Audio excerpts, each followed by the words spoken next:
کہ میں آپ سب لوگوں کو جگا دوں گا۔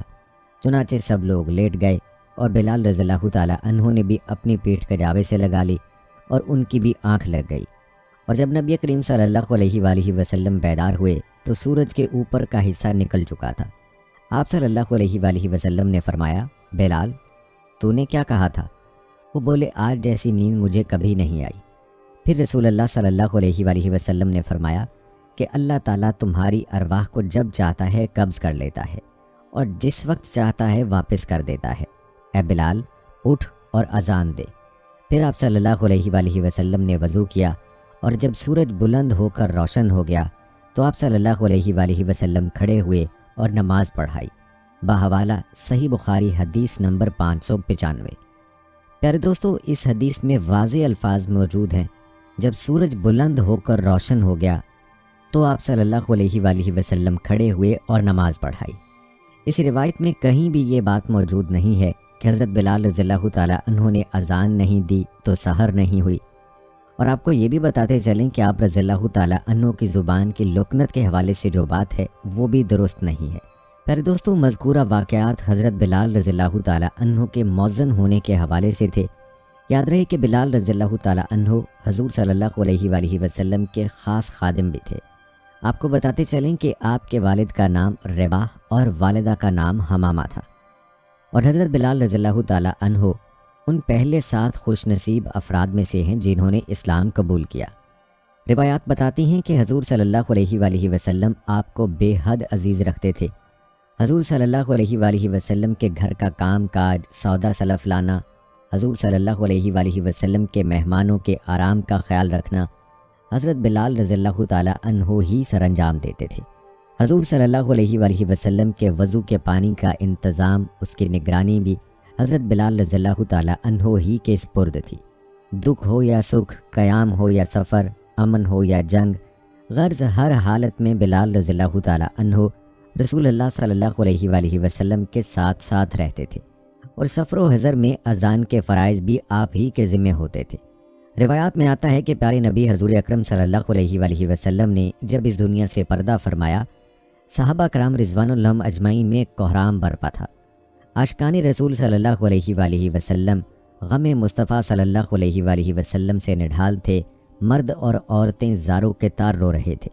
انہی میں حضرت بلال حبشی رضی اللہ تعالیٰ عنہ بھی تھے، جو مدینہ کی گلیوں میں دیوانہ وار پھرتے تھے اور لوگوں سے پوچھتے تھے کہ بھائیو، تم نے رسول اللہ صلی اللہ علیہ وآلہ وسلم کو دیکھا ہے؟ مجھے آقا صلی اللہ علیہ وآلہ وسلم کا دیدار کرا دو۔ حضور اکرم صلی اللہ علیہ وآلہ وسلم کے وصال کے بعد حضرت بلال رضی اللہ تعالیٰ عنہ مدینہ منورہ میں نہ رہ سکے۔ کیسے رہتے؟ مسجد نبی کا ہر گوشہ، حجروں کا ایک ایک دروازہ انہیں اپنے آقا صلی اللہ علیہ وآلہ وسلم کی یاد دلاتا تھا۔ آپ حضور صلی اللہ علیہ وآلہ وسلم کی جدائی کے غم کی تاب نہ لا سکے اور آخر کار مدینہ منورہ سے ہجرت کر کے ملک شام کے شہر حلب چلے گئے۔ تقریباً 1 سال بعد حضرت بلال رضی اللہ تعالیٰ عنہ نے خواب میں حضور صلی اللہ علیہ وآلہ وسلم کا دیدار کیا۔ آپ صلی اللہ علیہ وآلہ وسلم فرما رہے ہیں، اے بلال، تم نے ہم سے ملنا کیوں چھوڑ دیا؟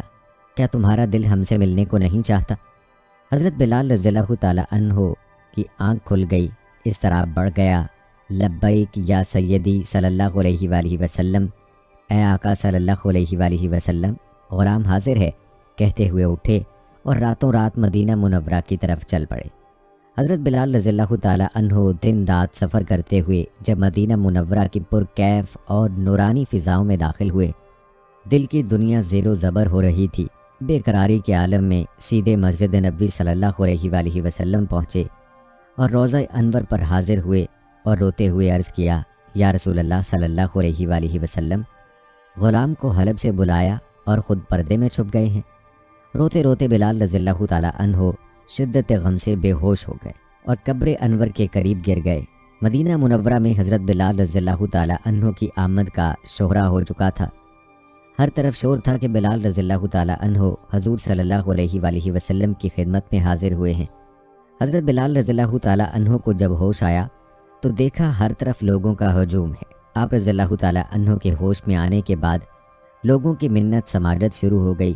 لوگ التجائیں کرنے لگے، اے بلال، ایک دفعہ پھر وہی درد بھری اذان سنا دو۔ جو حضور صلی اللہ علیہ وآلہ وسلم کو سناتے تھے۔ بلال رضی اللہ تعالیٰ عنہ نے ہاتھ جوڑ کر سب سے معذرت کی، بھائیو یہ میری طاقت سے باہر ہے، کیونکہ جب میں پیارے آقا حضور صلی اللہ علیہ وآلہ وسلم کی حیات میں اذان دیا کرتا تھا اور اشہد ان محمد رسول اللہ کہا کرتا تھا تو پیارے آقا صلی اللہ علیہ وآلہ وسلم میری آنکھوں کے سامنے ہوتے تھے۔ آقا صلی اللہ علیہ وآلہ وسلم تو اب پردے میں چھپ گئے، اب بتاؤ کہ اذان میں آقا صلی اللہ علیہ وآلہ وسلم کا دیدار کیوں کر ہوگا؟ مہربانی فرما کر مجھے اس خدمت سے معاف کر دو، مجھ میں برداشت کی قوت نہیں۔ لوگوں نے بہت اصرار کیا مگر حضرت بلال رضی اللہ تعالیٰ عنہ اذان کے لیے راضی نہیں ہوئے۔ صحابہ کرام میں سے کچھ صحابہ نے رائے دی اور فرمایا کہ کسی طرح حضرت حسن رضی اللہ تعالیٰ عنہ اور حسین رضی اللہ تعالیٰ عنہ کو بلا لاؤ، اگر یہ بلال رضی اللہ تعالیٰ عنہ سے اذان کی فرمائش کریں گے تو بلال رضی اللہ تعالیٰ عنہ ضرور مان جائیں گے، کیونکہ بلال رضی اللہ تعالیٰ عنہ کو حضور صلی اللہ علیہ وآلہ وسلم کے گھر والوں سے بے حد محبت ہے۔ چنانچہ ایک صحابی گئے اور حضرت حسن اور حسین رضی اللہ تعالیٰ عنہ کو بلا لائے۔ حضرت حسین رضی اللہ تعالیٰ عنہ نے آتے ہی حضرت بلال رضی اللہ تعالیٰ عنہ کا ہاتھ پکڑ لیا اور فرمایا، اے بلال رضی اللہ تعالیٰ عنہ،